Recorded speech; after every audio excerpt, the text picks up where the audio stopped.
Bonjour, aujourd'hui on se penche sur une ambition bien assez folle, l'Algérie qui veut faire du Sahara un grenier à blé. Bonjour.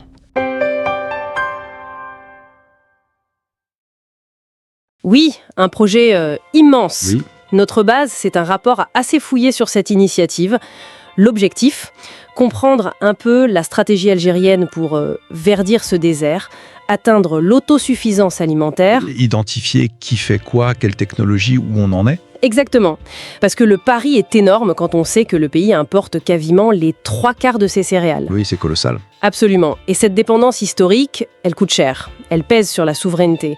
Donc l'idée, c'est vraiment de changer la donne avec le Sud. Une région pas vraiment connue pour les céréales jusqu'ici. C'est le moins qu'on puisse dire. Et l'échelle donne le vertige. Le gouvernement parle de 500 000 hectares dans le Sud. Blé dur surtout, pour le couscous, les pâtes. Oui, mais aussi d'autres cultures comme les oléagineux ou les légumineuses. C'est un programme assez large. Ce qui est frappant aussi, c'est de voir qui est sur le pont. On a un projet qatari, géant, Baladna, 117 000 hectares à Adrar, blé et lait. Une concession italienne, Bonifice Ferraresi, 36 000 hectares près de Timimoun. Eux, ils veulent même exporter des pâtes en Italie. Ah oui, carrément. C'est pas juste pour le marché local, donc apparemment non. Et puis il y a le public algérien, Cosider, des privés locaux comme Soumam, et puis des Turcs, des Saoudiens, ça bouge quoi. C'est clair. Ça montre que le potentiel, ou du moins le pari, attire beaucoup de monde.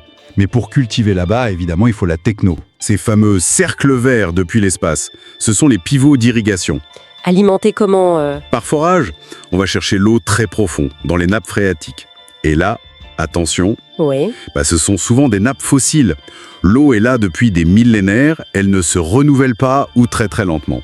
Ah oui, d'accord. Ça, c'est le point sensible pour la suite, non ? C'est le défi majeur, clairement.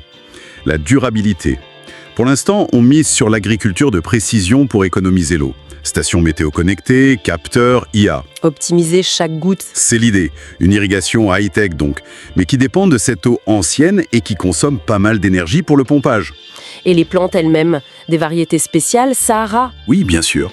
Des semences adaptées à la chaleur, à la sécheresse, surtout pour le blé dur. Il y a la recherche algérienne qui travaille dessus et puis les partenaires étrangers, les Italiens par exemple avec leur variété Capelli. Et on vise à produire ces semences sur place aussi ? Oui, pour être moins dépendant. Et puis évidemment la mécanisation est totale. Tracteurs énormes, moissonneuses. C'est de l'agriculture à très grande échelle. Avec quel rendement espéré ? Parce que c'est ça qui doit attirer les investisseurs malgré les contraintes. Alors, les chiffres annoncés sont impressionnants.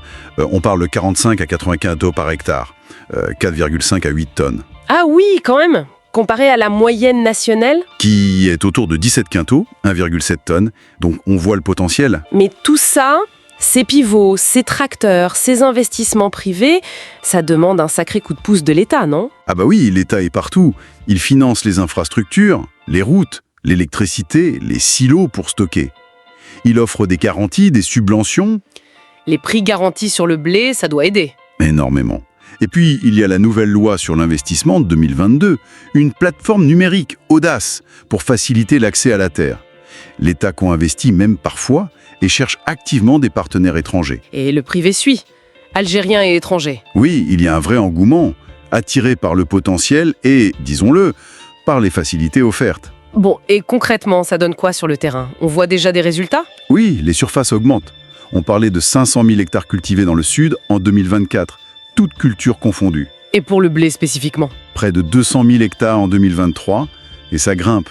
La production saharienne commence à compter. À Adrar, l'objectif pour 2024, c'était plus de 100 000 tonnes de blé dur. L'ambition, c'est de couvrir une bonne partie des besoins nationaux en blé dur assez vite, c'est ça, L'objectif affiché était 80% dès 2024, ce qui représenterait une économie d'importation de plus d'1 milliard de dollars. C'est pas rien. Non, c'est sûr. Et un fait intéressant, lors de sécheresses récentes dans le nord, c'est le sud qui a pu fournir des semences, un comble. Incroyable. Mais malgré ces succès, la dépendance globale, elle est toujours là. Surtout pour le blé tendre, le pain. Ah oui, massivement. On importe encore autour de 9 millions de tonnes de blé au total. Le chemin est encore très long pour l'autosuffisance complète. Et les défis alors ? On a parlé de l'eau fossile, mais il y a d'autres obstacles. Oh que oui. La gestion de l'eau à long terme, c'est le numéro 1. Risque d'épuisement, de salinisation des sols. Ensuite, la logistique. Tout est loin. Transporter le matériel, les récoltes, ça coûte cher. Faut des routes, des camions, de stockage. Voilà. L'énergie pour pomper l'eau, c'est un autre poste important. Et puis, former les gens sur place, trouver la main-d'œuvre qualifiée. Et s'adapter au climat. Chaleur extrême, vent de sable, c'est pas simple. C'est clair. Malgré tout ça, on continue de viser plus haut, hein. 1 million d'hectares, l'autosuffisance pour plusieurs céréales et même l'export. C'est le discours officiel. Objectif, autosuffisance en blé dur fin 2025. Puis orge et maïs en 2026. On parle d'une production nationale de blé qui pourrait atteindre 5 millions de tonnes d'ici 2028. Et l'exportation, c'est réaliste ? Le projet italien. Mais pour y arriver, il faudra sûrement mieux réguler l'eau, peut-être des quotas, pousser des pratiques plus durables et surtout ancrer les compétences localement pour que ça tienne sur la durée. Pour résumer, l'Algérie met les bouchées doubles sur ce projet agricole saharien. C'est spectaculaire. Beaucoup d'argent, beaucoup de technologie. C'est une voie prometteuse pour la sécurité alimentaire, au moins pour le blé dur. Oui, mais ça nous laisse avec une question de fond pour l'avenir. Cette conquête du désert, aussi impressionnante soit-elle, est-ce qu'elle est vraiment soutenable à long terme ?